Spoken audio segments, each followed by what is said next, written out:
Minum berfungsi buat hilangin haus. Makan berfungsi jadi sumber tenaga kita. Nah, kalau handphone berfungsi buat nelpon si dia. Kendaraan itu berfungsi untuk membawa kita sampai ke rumahnya. Nah, tapi bukan fungsi suatu benda atau kegiatan yang mau saya bahas. Kali ini saya akan membahas tentang fungsi dasar dari bahasa C. Assalamualaikum warahmatullahi wabarakatuh. Halo teman-teman semuanya. Perkenalkan, saya Jia. Kali ini saya akan membahas tentang fungsi dasar dari bahasa C dan juga saya akan menjelaskan tentang programnya. Tapi sebelum itu kita harus tahu dulu apa itu bahasa C. Jadi bahasa C itu adalah bahasa pemrograman tingkat menengah yang dikembangkan pada awal 1970-an oleh Dennis Ritchie di AT&T Bell Laboratories. Nah, awalnya bahasa C ini digunakan untuk mengembangkan sistem operasi Unix. Namun kini bahasa C merupakan salah satu bahasa pemrograman yang populer dan banyak digunakan di berbagai macam tujuan. Bahasa C ini memiliki bahasa yang sederhana dan juga efisien. Bahasa C ini memiliki beberapa kegunaan, misalnya itu yang pertama itu untuk pengembangan sistem operasi seperti Unix dan Linux. Lalu yang kedua untuk pembuatan aplikasi perangkat lunak. Lalu yang ketiga bisa untuk pengembangan game. Dan yang keempat bisa untuk pengembangan driver perangkat keras. Nah guys, jadi bahasa C ini memiliki 3 fungsi dasar yang digunakan di dalam pemrogramannya. Yang pertama itu ada fungsi main, yaitu fungsi utama untuk menjalankan program. Lalu yang kedua itu ada fungsi printf yang digunakan untuk menampilkan output ke layar. Lalu yang ketiga itu ada fungsi scanf yang digunakan untuk membaca input dari pengguna. Nah, jadi di sini aku udah ada programnya, yaitu program untuk memasukkan nama dan juga usia. Nah, aku akan jelasin per tiap bagiannya ya. Jadi di sini ada include Studio H. Jadi include Studio H itu adalah header atau kepala dari program. Nah, Studio H ini adalah suatu pustaka yang di dalamnya itu ada fungsi dari bahasa C.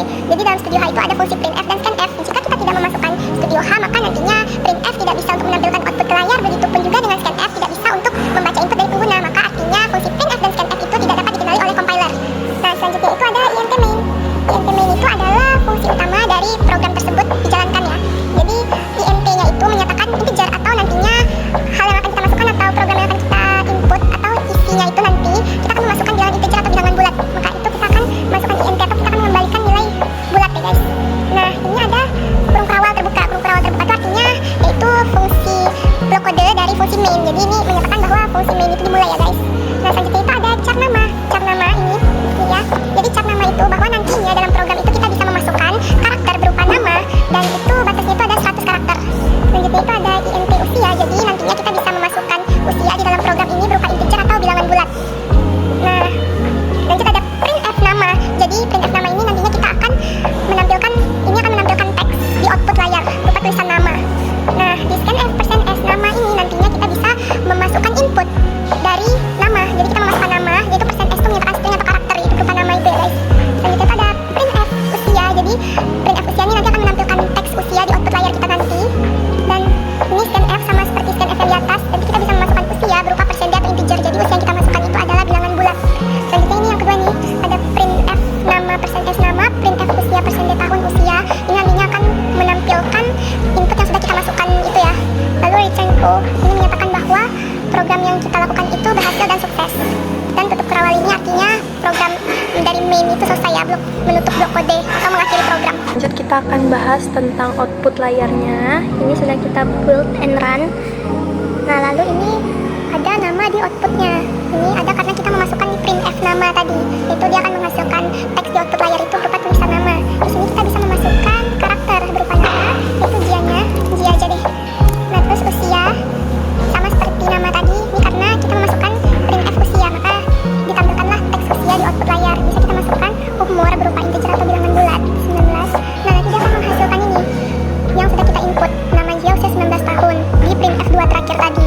Makanya ini ada hasilnya nama Jia usia 19 tahun. Nah, Nah, jadi secara keseluruhan program ini meminta kita untuk memasukkan nama dan usia kita, lalu dia akan menampilkan kembali informasi yang sudah kita masukkan tersebut.